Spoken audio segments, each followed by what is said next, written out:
Әлбетте, урматтуу сонун bir туугандарым, үч нерсе эркек кишини сындырат. Биринчиси арак, тамеки, анан кыздар. Мен билем, бизди көрүп жаткандар арак ичпейт, чекпейт, бирок акча түшүп калганда адамдын ою бузулат. Ошондуктан ойду башкара албагандар. Мен угуп жүрөмүн, ошол кичине акча түшкөндө ар кандай арам ойлор келип, өзүн башкара албай калгандарды. Айтайын дегеним, ушул жактан этият бол, абайла. Ушул нерсе эркекти сындырат, ушул нерсе эркекти коркулат, ушул нерсе эркекти жок кылат. Ошондуктан алыста жакындаба. Алыста жана жакындаба. Ар бир себебин кылганың сайын ушул нерсеге кирип кете бересиң. Бүгүн телефондон эгер мындайча айтканда телефондору шакарап болуп калганда көп адамдын.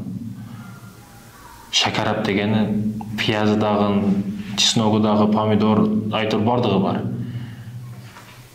Диниси дагы бар, дүйнөбүсү дагы бар. Артисти дагы бар, звездасы дагы бар, ырдаган чыгып атат, аркасынан Куран окуп чыгып атат, баян айтып чыгып атат, анын аркасынан дагы бирөөсү чыгып атат, жылагачы дагы чыгып атат. Айтор телефону шакарап болуп калган. Булардан абайла, өтө абайла.